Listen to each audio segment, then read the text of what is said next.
Hello everyone and welcome back to the Lang Shack. So this is a video on a language that is dormant. It's no longer alive, but there have been efforts in nearby languages to try to get this cluster back up and started again. So this presentation is going to be an entirely speculative one because we only have one resource, which is essentially just a word list. So this video is going to be based on observations that I've noted in this word list. And I also stretched it out a little bit, the grammar anyway, because there's nearby languages like Lenape, Ojibwe, and Cree that have been able to offer a lot of information. And Powhatan being the closest full language that's intact nearby is also obviously going to hold the most weight because that's the closest language that we have to Carolina Algonquian. So this is the table of contents that we're going to be following for the video. So this video is probably going to be a longer video, so I will leave points in the video, like track points, so that people can just skip over to different portions of the video. So if you don't want to sit here for the observations, that's perfectly okay. So we are going to talk about the different possible dialects that they spoke, as well as its classification, and the tribes, which are basically, we'll just represent as the dialects, since those groups of people spoke distinct variants of the Carolina Algonquin language or variant. So Carolina Algonquin refers to all the languages that were spoken in what is now the modern-day Outer Banks region, and some of these swampy regions toward the coast of southeast North Carolina in the present-day United States. Those areas were inhabited by many different tribes that were Algonquin. They were similar to the ones that Pocahontas was in. That was the Powhatan tribe was a confederacy. The Carolina Algonquins seem to have been a little bit more of a looser structure. There doesn't seem to have been a king, but it's unclear where the words come from, what dialect they represent, possibly the Outer Banks dialect. So other Algonquin languages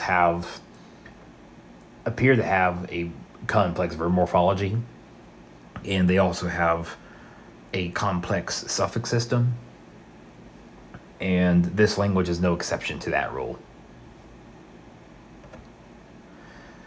So this language is an agglutinative language, so you can easily pick out different affixes from the different words that we're going to review here today. So the different possible Carolina Algonquin dialects, as we'll see on this map right here, we have different regions and different tribes that were in those regions. So we have mostly the Croatan people, who were located near Roanoke Island, which is the gateway to the Outer Banks. If you're driving from this area to the Outer Banks, you would pass through all these areas.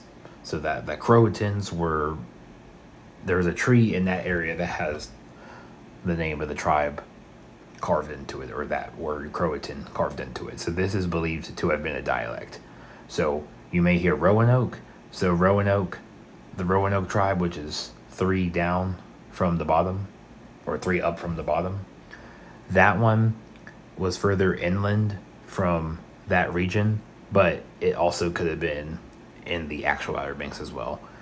And then we have the Secotans, or the Secotans. They were much further southeast, and probably one of the furthest southeast. And they were living on a different panhandle that was much further south than these other Algonquin tribes. So it's assumed that, or rather I assume, that the dialect that they spoke was much more different than the one that was collected, because it was a whole different panhandle that's further south. So they had this whole, or I'm not sure what to call it, a sound, or kind of like what the Tidewater region in Virginia is, this opening that's like a large river, and it eventually gets smaller as you go further inland into a smaller river. And then you have the Pamlico people, which there's a river there called the Pamlico River. And then you had not even sure how they would have said it, but the Weepamelk. I'm not exactly sure how they would even say. There's really no information on specifically Carolina Algonquin pronunciation. But they lived in the Albemarle Sound, which is further northwest from the Outer Banks area, or rather northeast from northwest, from there. So that area up there is a little bit more where they're from. And then the Choanoks, which is in some other area. So these are the areas here. So you can kind of see that Pamlico. So there is a nice sized river there. So they would either have to travel through the Sound or something. And then you had this other tribe possibly called the Neusiok that you may see right there above Chatsuka. And then you had possibly another dialect spoken out here in Cape Hatteras, which is most likely, it could be the Roanoke one, but it is a different island from Roanoke Island. So nobody knows any of this. It's just all speculative. So now on to the possible phonological analysis of this language. So here we're going to try to attempt to recreate what these sounds would have been if it were still alive. This is heavily based on Powhatan, as well as it's influenced by Ojibwe and Cree and other pronunciations, but it's heavily based on Powhatan because it was most likely closest to Powhatan because it was right in Virginia. So this is the chart. So the language had a p, m, n, w. It's very unclear what kind of R this was supposed to be. I didn't really dig more further into this, as we're just trying to present the information that we know about Carolina Algonquin. However, we do know that there was a ch, and which I believe is a post-alveolar affricative. And so you had all these, and then you also had your post-alveolar sonorant as well, which is essentially the Y sound. And then you had a pretty simple speculative set of vowels, which is very similar to many European languages, especially ones that we have. It's unclear exactly how much this differs from Powhatan pronunciation patterns because this video is strictly on Carolina Algonquin with a little bit of extra spice for fun. So now we're going to talk about the noun structures and the possible categories of those structures found in this word list. So, as I mentioned before, this is an agglutinative language, so it works just the same way as any Algonquin language does. So we have this interesting suffix here, affix, This is found in the word for water. There's two words for water. There's nupui and there's umpa. Umpa has this in there. And then the word for ocean as well, which is probably yapam, is also got this as well. Nearby languages have similar affixes for what's possibly something that's supposed to signify water or a large body of water. So even in the Ojibwe, which a lot more people know, Gichigami is like the word for the Great Lakes or one of the Great Lakes. That's also got this in there as well. And Lenape has this there as well and across the river. And then another interesting affix is wing. This can also be found across different Algonquin languages. It's certainly in Lenape. I believe it's in Ojibwe as well, but it is definitely in Powhatan, so it is found in many different Algonquin languages. Winglanakoa means you are dressing very well. I've marked the different colors here so you can understand what they mean. It's unclear to me what apo is supposed to be. However, I did see similar things in Lenape and in, I believe, either Ojibwe or Cree that kind of showed me that this has something to do with questions. The Powhatan language is a little bit complicated because there's a lot of things that, as you'll see in some slides in the much further in, if you compare those languages, sometimes the meanings are a little, I'm not really 100% sure about them, but based on my further research, I'm going to show you what I believe the things in specifically Carolina Algonquin are when we get to those points. And then we have another one, which I believe is just Wakans. So the word for house has this in it, and has this affix in it, most likely just referring to a structure, because Wakans is a house, which is related to the kaun suffix in Lenape. And then you also have Hikon. I'm sure that the stress or the intonation is incorrect on that. However, that's an affix that is shared across at least a couple of different Algonquin languages. And then you have another one which is found across all of them, as well as the k for the second person singular ending. So this is, ending affix. So this is something, rather this is more like a prefix actually. Nanohum, my grandma. Nukisus, my son. And I'm sure that this language had tons and tons of different affixes that were used. And so we'll talk a little bit more about this noun structure. So when comparing to Powhatan, at least, I didn't really have much information because there's not enough information to really understand whether there's so many different suffixes that are used. Like you could see a s like after krepenos or wabos, which is a bunny or rabbit, and then you have like tesikeo, which is a snake. So there's a eo there at the end, and then you have like, manelkson. So you have one with an n at the end. That's a skink, which is some other type of animal. So you have all kinds of different suffixes or affixes that are used at the ends of words. So it's very difficult to tell if there's no way to tell a pattern. But in Powhatan, where you have almost 1,000 or more entries, 1,000 or so entries rather, they have animate and inanimate distinctions. So in Carolina Algonquin, based on examples, we have Tinda is fire, which is obviously inanimate, and Umpa is water, or Nupui is inanimate, and then Krepenos is animate, obviously.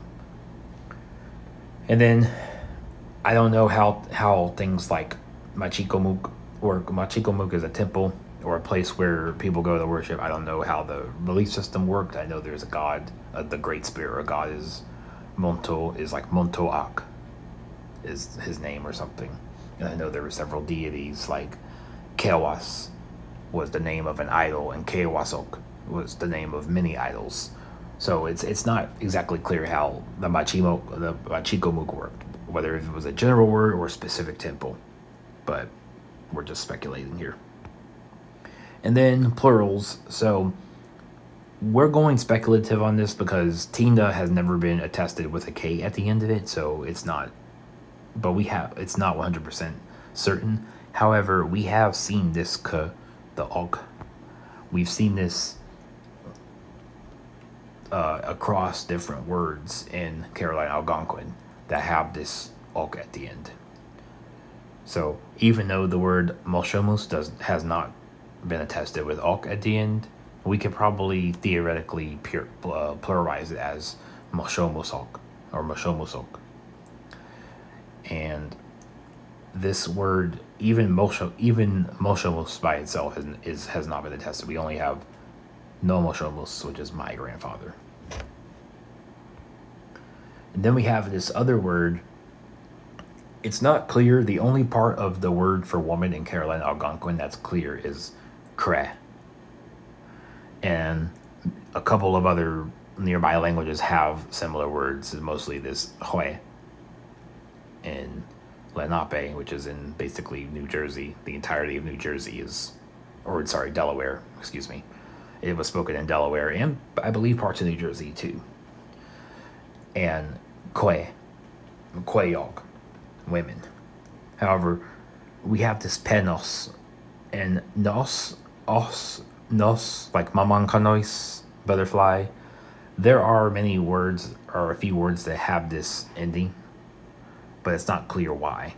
And Powhatan does have this S for certain types of, the grammar is a little bit complex, and because I was trying to just make this video, I didn't go too deep into Powhatan because they are definitely distinct languages for sure.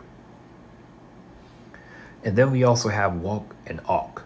So as I mentioned earlier, Kewasawok is our idols, god, or deities, and then Upawok can mean tobacco, and I assume it can also mean to smoke as well. And this is, it's definitely true that Ok is a plural ending, could be collective, not sure, could mean many tobaccos, or could be sacks of tobacco. Who knows what Upawok was supposed to mean at this time. And then we also see these in place names. So Chicamacomico is actually a real place that it exists. I believe it's in the Outer Banks. And it means area of sinking sand. Sand that's sinking down, something like that. However, based on the attested roots of different Algonquin languages, we can safely say that Chicom or Chicon had something to do with a large area. And the ko and Miko could refer to sand. Miko could have been sand. However, in different Algonquin languages, including in Powhatan, this kwe, gwe, gui, that's the general sound. So we don't know what this O represented. However, this komiko could be, ko could have been used twice, and mi could have been a way to like say that it was sinking down. However, the word for sinking is actually pretty stable in Algonquin languages, and there is nothing in Powhatan that is similar enough, and there's nothing in komiko that indicates that it has the word sinking in it. So there must have been a poetic meaning behind this, or something else that that we don't understand. And then another word is peninsula. Again, the only thing we know about this word right here is that pew is water, or something to do with water. That's it. And we know that because it's used in so many different suffixes across the language, and even in different affixes in places. However, we could say, based on the Lenape word, which means half, Bahasi, it's not exactly the same, but there is this ase. It's got some kind of thing in there. Dasa, I don't know. I've never seen the original document, so I'm not sure if this was just written this way, Dasa, or if this was supposed to be written as a P and it got flipped over. It would make more sense if it was possible, Kipu. This word is no longer used for any place name. This is simply just something that was given to the time at the writer of the document. And Monkey, I do not know where this came from, what this refers to. It could mean something, not sure. It's unclear to me.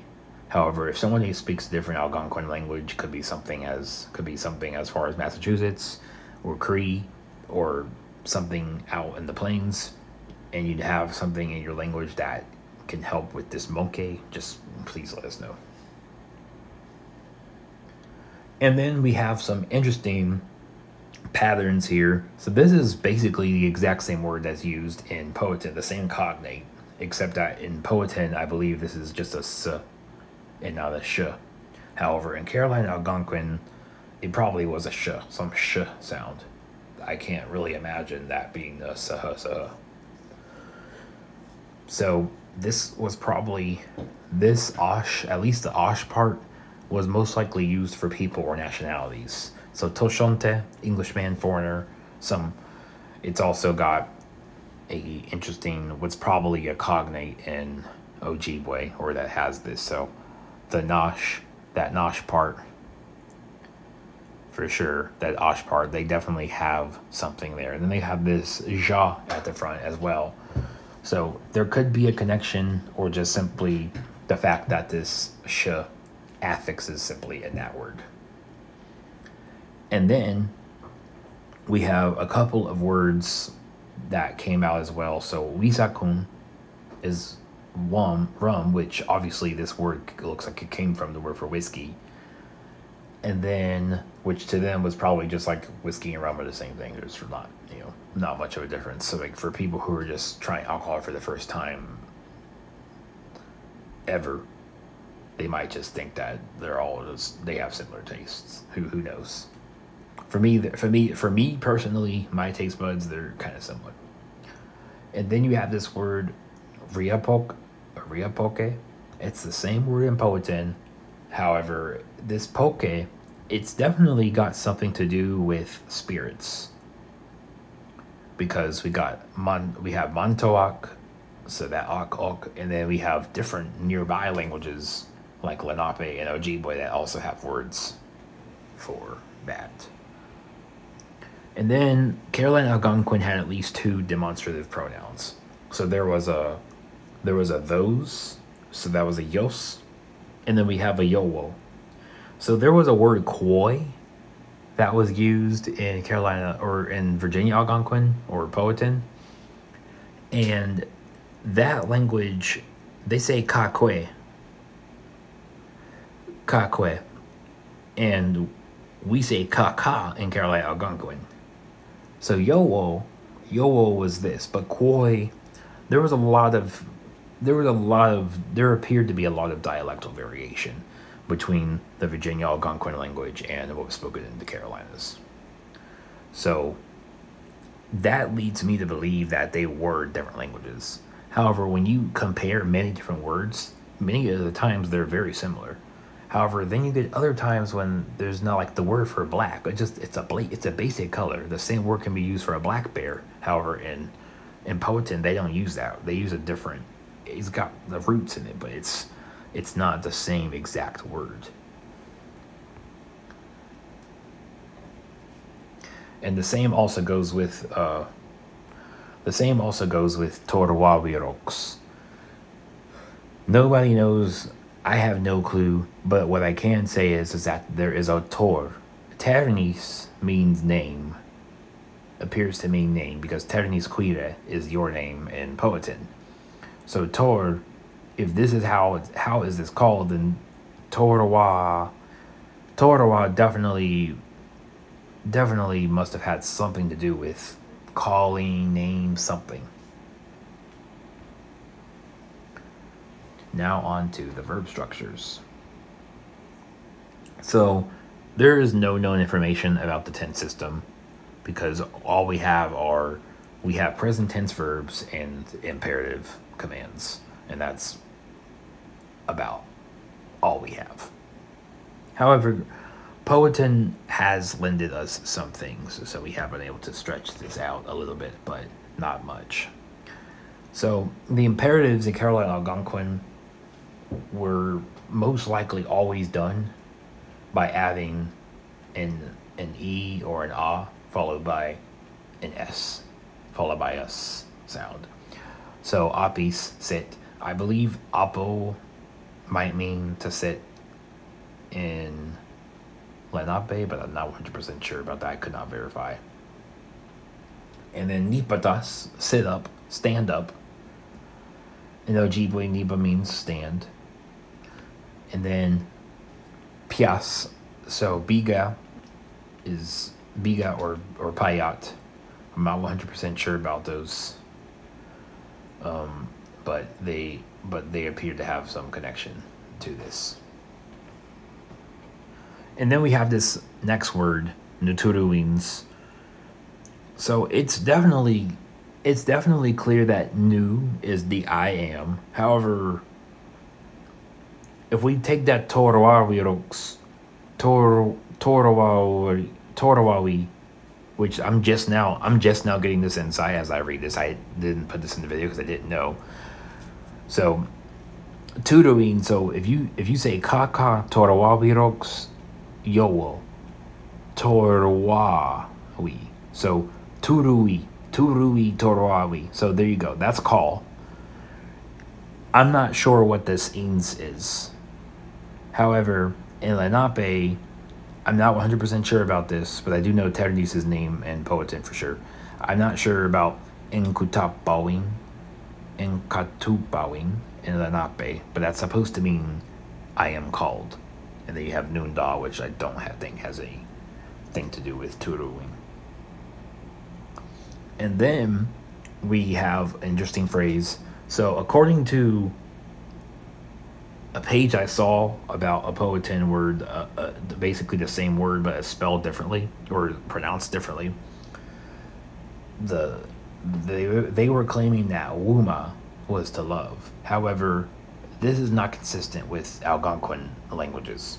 In Lenape, kula malsi, which is in the Talking Lenape dictionary, I'm not sure about the I love you part, but it does for sure mean how are you or you feel good.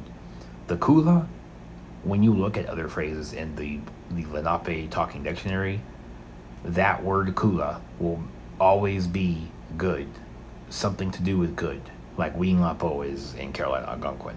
And the malsi, that appears to have something to do with feeling. So this word literally means feel good. There's no you in there. There's no I in there. It's literally just a fossilized phrase that means that means feel good. So in the Lenape, you essentially ask someone feel good. So when you say I love you when you say I love you in Carolina Algonquin, you're just basically just saying that person probably makes you feel good. That's all that it is. And Maras could have a deeper meaning. Could have had a deeper meaning in Powhatan. It could have had a slightly different meaning in Carolina Algonquin. It could have evolved to mean love. We don't know. But based on Lenape, Malsi definitely means feel, and Kuru definitely means good. So it appears that there was variation between Kuru and Kuru in Carolina Algonquin.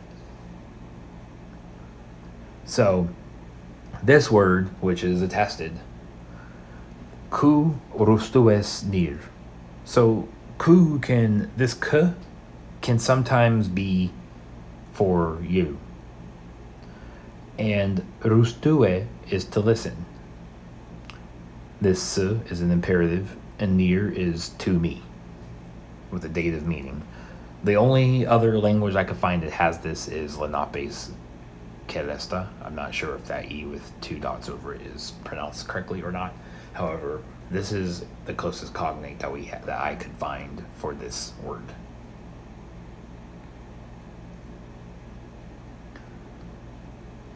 And now that I think of it, you see this we at the end of rustu? Lesta is apparently listen. If you remember Torawa biroks yowo. Torawa. So this the we's after that, those could have had a special meaning. It could have been maybe present. Who knows? We're just speculating here. And then we have other words. So some of these may indicate phrases. We're not 100% sure. However, I was able to verify things that are marked up. I've tried to verify. I've not been able to find anything about ekutona. I don't know what ekutona is supposed to be. I know what it means to stop talking or shut up. It's a command, but I do not know what exactly ekutona is supposed to represent.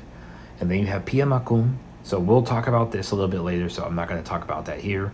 And then wanchis. So wanch is similar to bimaji in Ojibwe, which, given the distance between the two languages, North Carolina is a pretty far away from the Great Lakes area.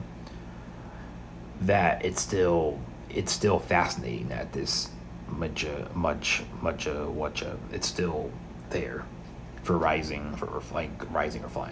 And then you have winglapo, which, as I mentioned earlier, with the wingla. And then you have winkan, which is obviously a variant of winglapo.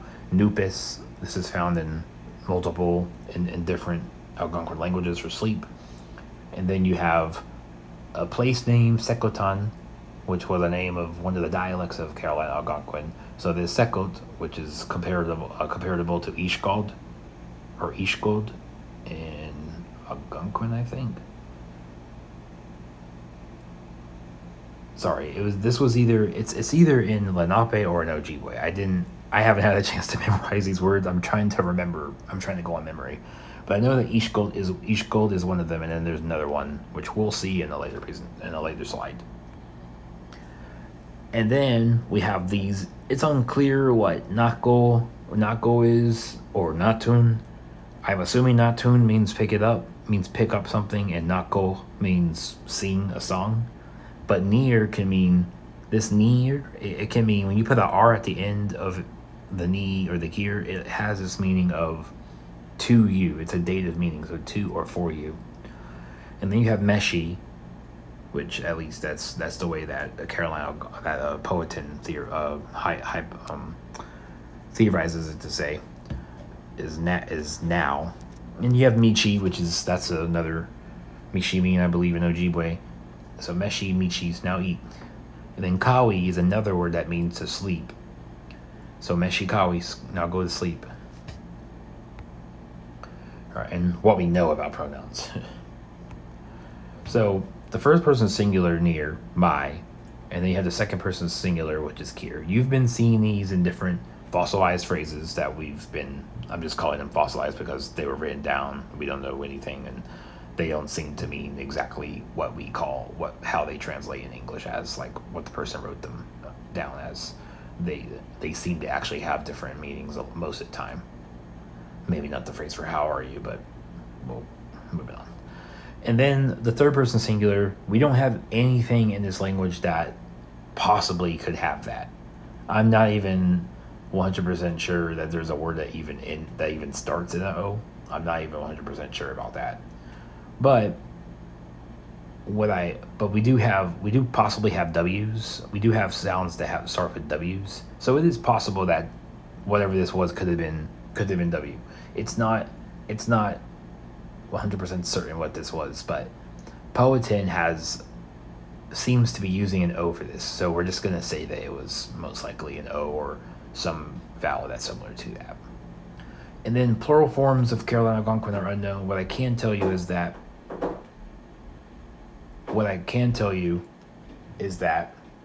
the first person singular, near, is nemen, and you have kemen for the second person singular, and the third person singular, the first person plural was nemen, the second person plural was kemen. The third person singular was probably ok or something, but I'm not 100% sure about that. I have to go back and look at the chart. And then this phrase, which essentially means how are you, means how to you good. Sakir winkan. Possession. So all this is entirely theoretical except numoshomus, my grandfather. So nu tinda is my fire, literally. And the tinda, we could probably assume it's tinda because we're not gonna say net tinda. It doesn't seem right, but it was either no tinda or nu tinda. And then numpa. So because it already starts with a vowel, we can safely put this in front of it. And then numoshomus. So because moshomus in nearby languages seems to be or some cognate of like this cognate seems to start in the M. So because they're putting this nu there, I thought it would be safe to do nu tinda. And then you have this second person, so don't know if it's ku tinda or ki tinda, not even sure, but it appears that you can use this ki as a second person singular possession. And then third person, if this had any attested values in this language, it would have been otinda or watinda, something like that. So there seems to be a pattern with first person possession and kinship terms. So there's all kinds of words. They're already actually fossilized, because the words are basically attached, like they're together. This is how, like, it's always this way. Like sometimes it's nosh, my father. I don't know if hosh it's or something else. And then you have k. I'm not sure if it's ek is mother, so neck. And then you have numoshomus, nunohum. And then you have tanus. So, and then in this one was interesting. So it was nun tanus. And then nukisus. Or nuquis. I don't know if it was nuquisus or nukisus. I have no clue.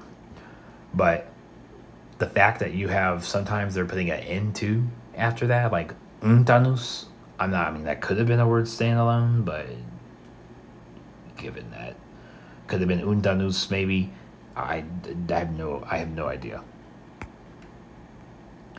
Counting. So what we do know about this language, so Wimbold National. So this Wolner at the end of, and probably this Anal, those are not found in other Algonquin languages. Untok and Umperen. A lot of these have, you can kind of see the patterns. You can clearly see that these numbers are Algonquin, but there's some of these numbers that have things that are probably specific to Carolina Algonquin, or maybe the speaker at the time, the informant, gave words that he translated. He translated like using something, or maybe it was something specific to his village or his district of the village. Who knows? But it's clear that there's definitely some real clear like distinctions between this language and the other Algonquin ones based on the number system. Common phrases that were found. So as discussed earlier, kaka torawabi roksyowo. How is this called? Sakirowinkan.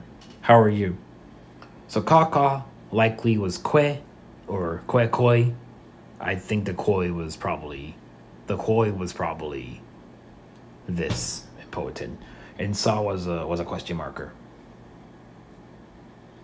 And on the animal's nature vocabulary now. So we have all these different animals here. So in the green, the light green, that represents things that I have been able to verify in other languages, at least either the roots of them or the whole word. It's very, very rare to find whole words intact.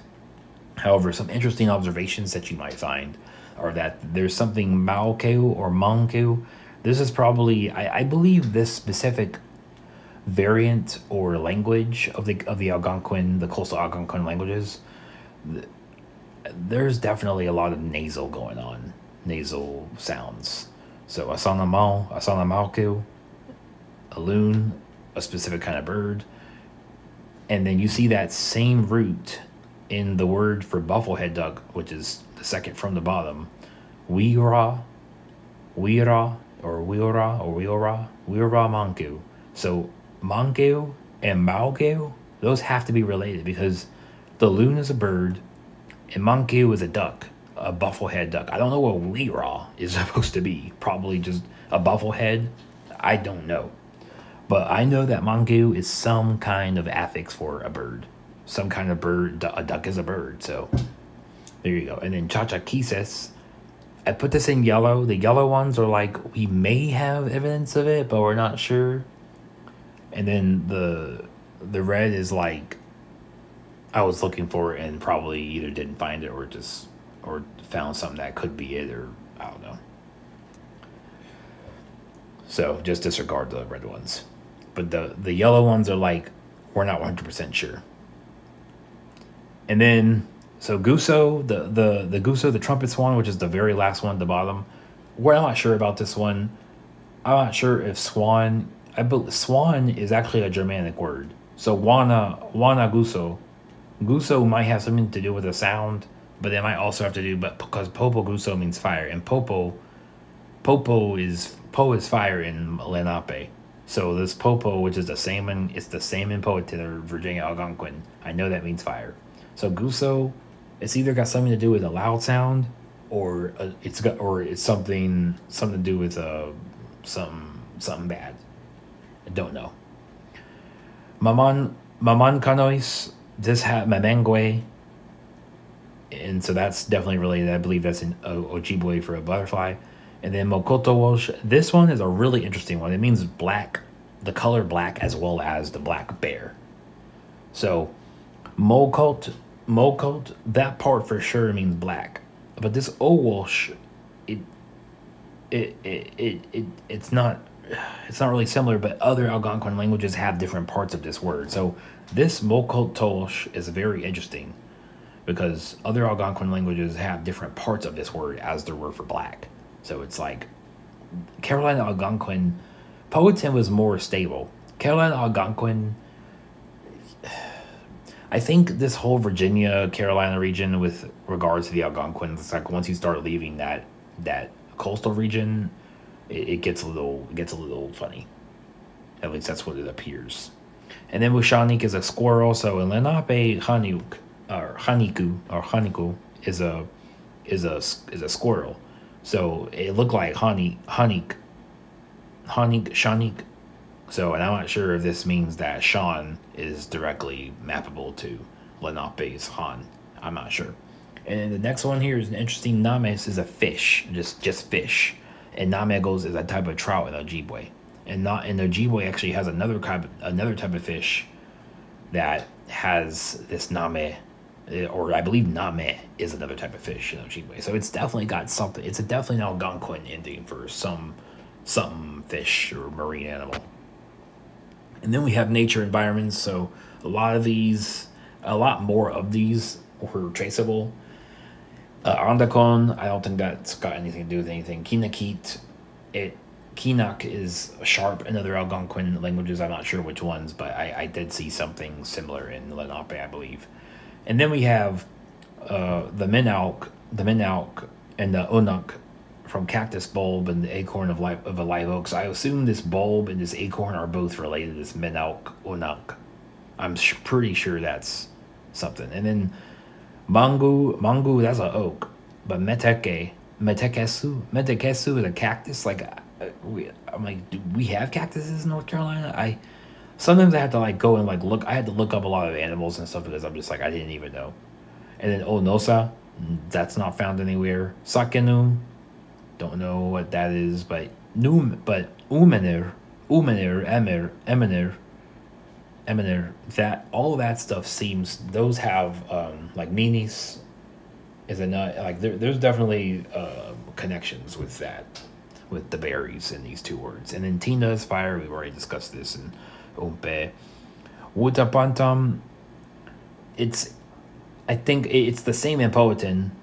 So it's at least verified in two different word lists in two separate regions. However, this word is a little bit different in other Algonquin languages. And then Yapam. So this one's interesting because it makes it more difficult to say, because now we have Pagusit. He was a Wampanoag sea deity. And then you have Gichigami, which is from the Ojibwe word for the Great Lakes. So you have Yapam with ocean. So it's very difficult to say whether Palm was the word, or whether it could have been Palm, could have been who even knows. And then cultural, I'm not gonna say artifacts, but place names. So we have Chicamacomico, so a large area of sinking sand. I have tried to figure out what this may have been, but it's very difficult to say.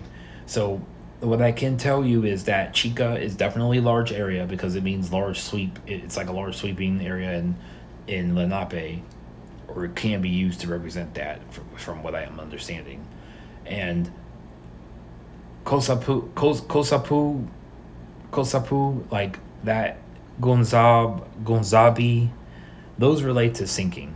So there could have been that could have been ko, that could have had something to do with that. But then you have leka, and the word for sand in Powhatan is actually very similar to this as well. So it makes it very complicated to like really say what this was. And then you have yeka in Cree, which actually might explain the yeha and yeha house or house. But then you also have Croatan, which I believe one of these languages uses plurals for talking. I'm not sure. It might be Massachusetts. I'm not sure. And then you have Pakiwok, people of the shallow river. This one was a lot easier to track because it's a more common contemporary root. People of the shallow river or shallow water. And then Pumi. So this one's weird because Tuk has something to do with water, but Pu also has something to do with water. So this could just be a combination of two things. Mi might have something to do, and I've also seen this ma, like chica ma komiko. Ma could have something to do with something. This mi could have something, like maybe ko was the word for sand. Like ko could have been ka, and then this mi, that the same mi that you see in pumi to kyu, like that could have been used to connect two things, But then it like says, okay, well, what's mako? So it's like there's all kinds of, I'm not an expert on Algonquin languages. And then Sekot, this one was easier to trace back, so Sekot is definitely burning on just probably a place name, and then Halkon is a house. So this section is going to be simply observations. We're going to be looking at a whole bunch of different phrases that may have a root. Most of these will have connections to other Algonquin languages. However, we are definitely going to find some that we're just going to be entirely speculative about it. So this one, I think we don't really need to talk about this much because I've already mentioned and talked about this. But Ojibwe has chigami for water, for a large body of water. There's also gichigami. So this this might be connected to the cheek in Chica, which is a large area. And then komiko. So I'm assuming that this ko, and either the ko or the miko in komiko has something to do with sand. It's for sure it got something to do with sand because the ka, yaka, they've all got something to do with sand. And languages like Great Lakes are saying that. They're saying that in Delaware and New Jersey. They're saying that all over the place. So this definitely is a word that's got something to do with sand, ko or miko. And then we have this, just a little bit of additional information. So it could be a place of vast sinking sand or a large area of sinking sand. So again, there doesn't seem to be any evidence that the word or the root for sinking is in this word based on what we can trace. And then the next one, this one is extremely interesting, like probably the most interesting in this entire thing, right? So it's not shocking to me that Ojibwe took the Ojibwe's Ojibwe, I don't know if that's how it's said, refers to writing or painting. So it's expanded out to mean writing. That's interesting. But what's even more interesting is how this word chuon means paint, and how this word is directly attributable to not Lenape, not Powhatan, but Ojibwe. And given the vast distance on the map, like the fact that this lemma, this random lemma right here to paint has survived, it's been stable. Like it may be in other languages, but I didn't see anything that was close enough that was worth putting on this slide. So I don't know if G has something to do with chew, but Jacanash is English and Toshonte. So there's definitely, I think there's definitely a connection between Je in Ojibwe and Ch in Carolina Algonquin. And there may be a connection between Bia in Ojibwe and Wo in Carolina Algonquin. I'm just trying to see if there's a way to, if there's a stable set of vowel changes or consonant changes that we can depend on, because I was looking at reconstructing this, trying to reconstruct parts of this language in the future for fun.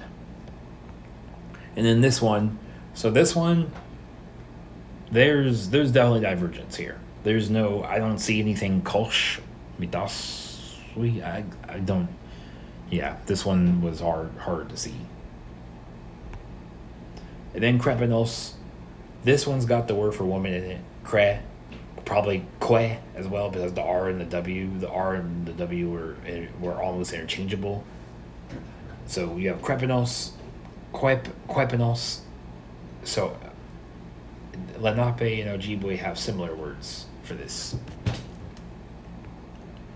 So this one is entirely speculative. We are not sure at all about this one. It's supposed to mean peninsula, but I do know that pu means water. So Dasa related to Posse and Lenape, don't know. Kizispe is Abenaki for river or water, so I don't know if there's something, I don't know if there's some connection there or not. And then this one, so I've already talked about this a lot, and I had that realization about Torawa, or about Torawa Wiroks, because there was another entry that had something that made it seem like that. So this is, Torawa's definitely got something to do with being called, or something to do with name. But that's really all I could pick out from it. And then we have Yowo. So this Yowo is most likely similar to Powhatan's Koi or Yolk. And then Yos from Natunis, Yos picked this up. So we'll skip this. Kupi means yes. So it's true that A and N are both ways to affirm your question. But Kupi is just, that's divergent. That's diverged quite a bit. The Mata, this one's a lot more stable. So Kawin, that's definitely not the same root. But Lenape says Mata. And Mata seems to be also a negation marker as well in some Algonquin languages. I think you have Mamankanois. So it's always interesting to me how sometimes Ojibwe is the only language that has a root that's similar to a Carolina Algonquian word. And it's not Lenape, it's not Virginia Algonquin. Virginia Algonquin might have this. I didn't look into it too much, and only in the cases where there was nothing else most of the time. But this is butterfly. Memengwa is a butterfly in that language. So memeng, that probably got something to do with butterfly in Proto-Algic or Proto-Algonquin. And then Matosh. So this has something to do with a type of covering. So in Ojibwe, Makak is for certain a container. And in Lenape, Matok refers to a blanket. The oak and osh, I don't know, but this mat or mak definitely has something to do with it. And then you have Matahiwan, which is a cover. So this one, like I said, don't know about Meteke, but I do know that based on this sunak and that other word that we had in that other slide, that there's definitely this unak definitely has something to do with the bulb or root. And then in Ojibwe, Masina Beak supposedly means rear bulb, but it's not really clear here. And then Minchon, food, or Minchon, I'm not sure which Minkon. And Ojibwe Mishimin is food, so this is certainly an Algonquin root. And this one, I didn't look this up, but I do know that Lenape actually does have a word nini, something like that for beads. So this one is for sure connected. And Minsal, beads of lettuce for sure. I must have not marked this in green because I must have not. But there's a similar word in Lenape that has a similar meaning to this that I verified for sure. And then Mishkosk. This one is a very peculiar one because Misko is red, but Powhatan's using a different word. Lenape's using a different word. All of its nearby neighbors don't use this, but Misko means red. So I don't know if like Ojibwe's were like, I don't know if they like, if, I mean, Powhatan and Algonquin, or Carolina Algonquian were for sure there. I mean, they're right there, but like, did the Ojibwe's like talk a lot to Carolina Algonquin? It just wouldn't really make much sense to me. I don't know. There could have been the trade network, I don't know, for some reason. I mean, they were on the coast, so there could have been products from the coast that went further up further up into the continent. I don't know. And then we have Mushanik. So this Mushan, those two notes, those are speculative. I'm pretty sure that it's not that. I'm pretty sure that based on Haniku or Haniko in Lenape for a squirrel, that the shanik is actually what refers to the animal. That part I'm pretty sure of, because Ajidamo, that's a completely different root. Mushanik, like shanik, hanik, like those are similar. I don't think ik is anything like that, because hanik that's the whole word of Lenape. And then this one is another one. So I know Anishinaabe is Native American or indigenous for Ojibwe and Ojibwe, but Nupin means people. So this peen, or rather the whole Nuba, this Inabe, that might have something to do with people or the indigenous people of these regions, possibly. This one I like as well, Piamakum. So Piama, this one was a lot easier to do because in Ojibwe, Bimose is to walk, Bimaji is to move. And those things are, and that Bimaji is spelled, I think it's 2 A's. And then I was trying to like standardize the Carolina Algonquin thing, and I just gave up after. But based on this to walk and this to move, it's definitely got something. It's definitely similar to stir and move in water.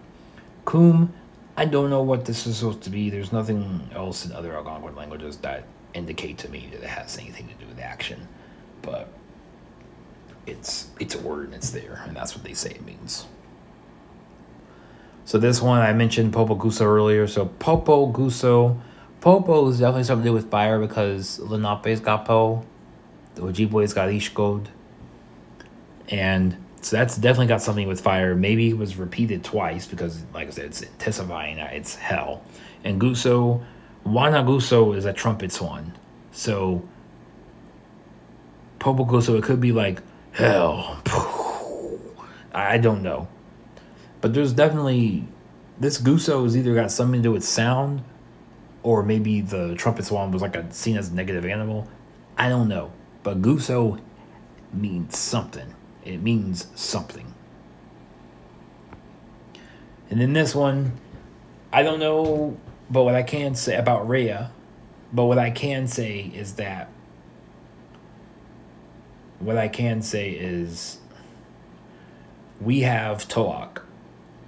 We have Toak for something to do with this god thing. So this Ok, right? You have Rhea Pok, Ok, Montoak, and then Lenape says Montoak for gods. The same in Powhatan.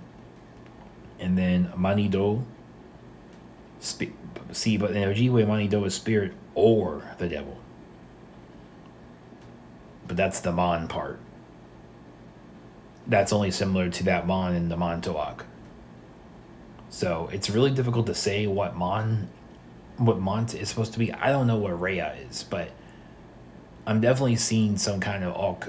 I think this Ok from Lenape's Ok has got something to do with that. But that's really all I can ascertain from it. I know there's a connection to something. But Manido is just like, well, Manit O. There's no Ok after that one. So I don't know if they dropped it for some reason in Ojibwe. But yeah, it's interesting to see these languages work.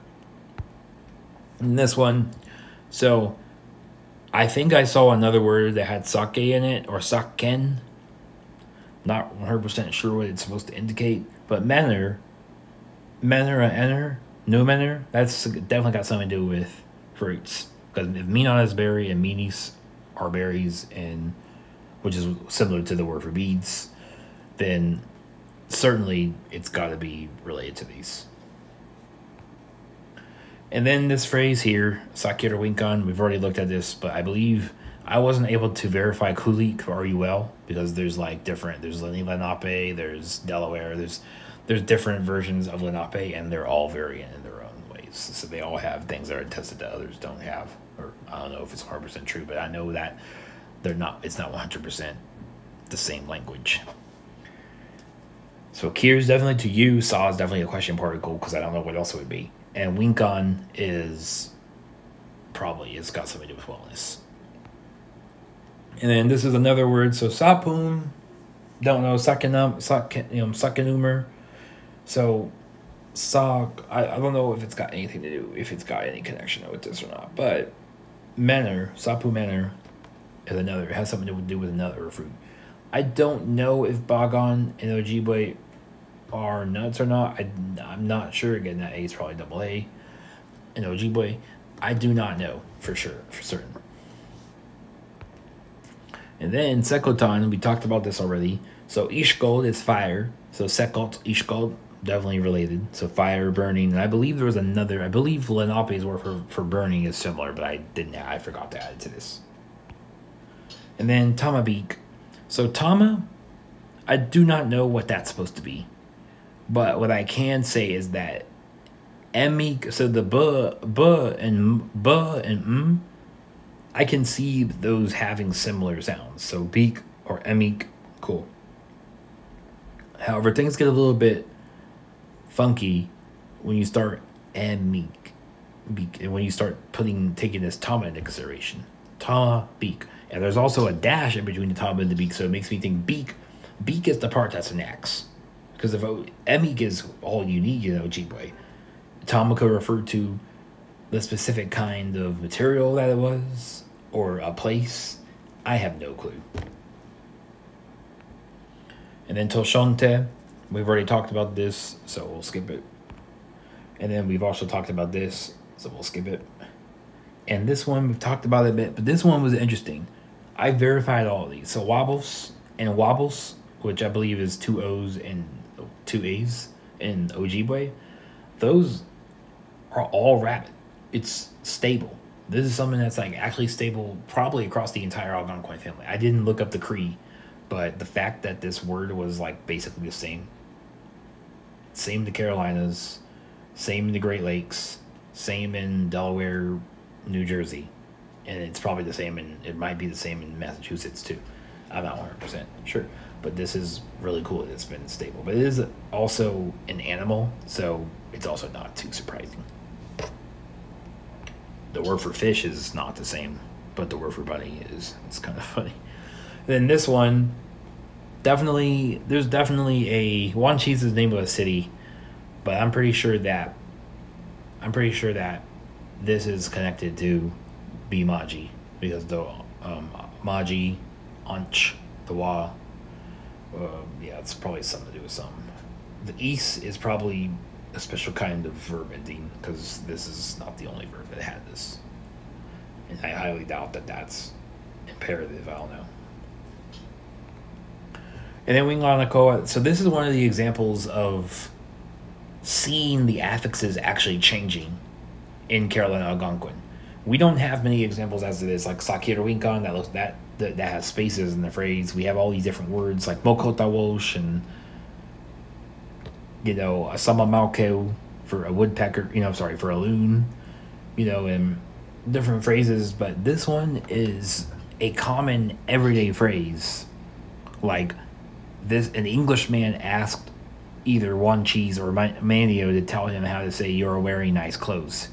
And this is an example of somebody creating a word on the dot.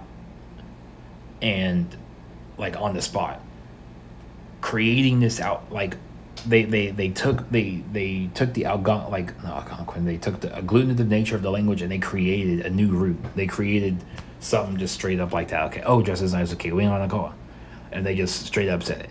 It's unclear. It's unclear whether this is present or like how this is present, like where the U is in here, like the UR, or because I have seen in related Algonquin languages where they put this, they don't have a N or a T, or sorry, an N or a K or a O before it. So I don't know how the tenses work. We'll get more into that when I make the Powhatan video, because there's a lot more information about Powhatan than there is for this. So you can actually make a more full video. But this Nakoa Washkeshi, but Akoa for certain is wearing clothes. But yeah, I just thought it was fascinating. This is another one too. Do not know. I didn't check. I don't think I checked Lenape and Ojibwe, but I think I saw something that made me think that there might be something here with the Apo part. Winglapo is apparently used in modern day Powhatan for thank you as well. So I don't know much about that. Like I was saying before, there's sometimes cases where they say that this word means this or that word means that, and then don't. And then I look it up in the word like kuumaras. Like that's obviously the same as kulamalsi. It's just too close to say that they're not. But so I just leave it alone because I'm not. This isn't Powhatan. This is Carolina Algonquin. And we're going only on the word list that we're left. Or nothing else. Attested stuff. And this one, so we have nupis, which means sleep. Ojibwe has niba for sleeping. So winkan nupis. So apparently adverbs went before the verb in Carolina Algonquin. And then wopushamosh, white. So the wop refers to white. And this is one of the cases. So in Carolina Algonquin, it was very common apparently to put an almosh after the end of your colors, because the same is done in Mokotawosh. Mokota, so Ota Owosh, Omosh, it's obviously the same thing. But Wop refers to white. Op is Lenape for white. Ojibwe says Wabishka. So Wab, Wabosh, Wabosh. So Waposh is obviously related to Wabishka. See, so Wabosh, Mosh. It's literally just the Ojibwe word plus Mosh. And then the Wap is white. See, and you'll see this with Mokotawosh. So Wuta, so Wawashkeshi for deer, and then Ahtu in Lenape. So I don't know what Pantam is supposed to be, but what I can tell you is that Wuta, Ahtu, that's definitely got a connection there. Like, there's just no way that it's not related. Like, that's, for me, that's it. And the Wawash Keshi, I just got the whole woo part. That just come from woo. But Pantam, I don't know. And then we have Yapam, the ocean Yapam. Yap might have something to do with the sea. There are some languages that might show that might be similar. I think Yepe in Massachusetts might be the sea. I'm not sure though. I wasn't able to verify that. I think Wampanoag and Massachusetts are either similar languages or they're the same. I don't know. But Chekum's the sea in Wampanoag, and Palmpakusi is the sea deity. And so there's definitely something going on with this Gam, something going on with that. And then we have the word for house, Yahaukons. So Yeha refers to a dwelling, and Alcons refers to a structure. So Lenape has Hikon for house, and so it kind of shows in there, but I couldn't find any other language that had it. Anyway, There is actually one more word that I wanted to talk about, which is mokotawosh. And because I don't have the words in front of me, I'm going to look them up live. So, but what I can say is that Ojibwe has, like, these words were similar enough to find it interesting. So makade in Ojibwe is black or dark, right? So you have mokota. So mokota, that explains the mokota bosh. So mokota, so again, this is that same word, wopota, wopau, or let's go back to the word for white. So woposhalmosh is white, the color. So the word for Ojibwe, wapishka mosh, right? That's what, and the same thing is happening again. So mokota wosh. So makade wosh. So it's essentially the Ojibwe word plus osh or wash. Why that happens, I don't know. But what I can also say is makedawizi, which I don't like. Makedawizi was what could map to the m, and sh could map to the z. What I can say about that is that Makadewizi in Ojibwe, which is pronounced, I believe, like this. Makadewizi. That might be what these are saying. It could say it is white, because he just said say white. He's like, whenever he could have said, he might have meant to say, or rather, he could have said woposhao.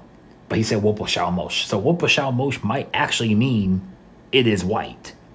And mokotawosh might mean it is black, or it is a black bear, because it was also noted to mean black bear as well.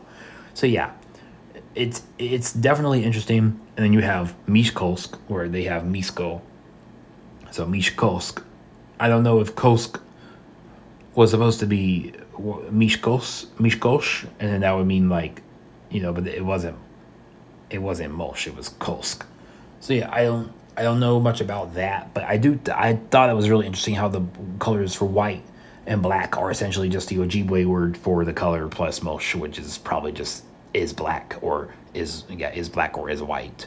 It's just a general, this Wheezy, I believe, might map to Mosh for is, but I'm not 100% sure about that. Anyway, thank you everybody for watching this video and for listening to my speculations. If you can fill in the blanks on some of these words, leave them in the comments or email me at languagehack@gmail.com, and I would love to make a follow-up on this. Next video is going to be, I'd like to compare Carolina Algonquin and Powhatan, but I also want to make a straight-up video on Powhatan as well for the next one, and just and maybe make another one on Lenape and try to explore these Eastern Seaboard languages a little bit more. So, thanks everybody, and see you in the next video.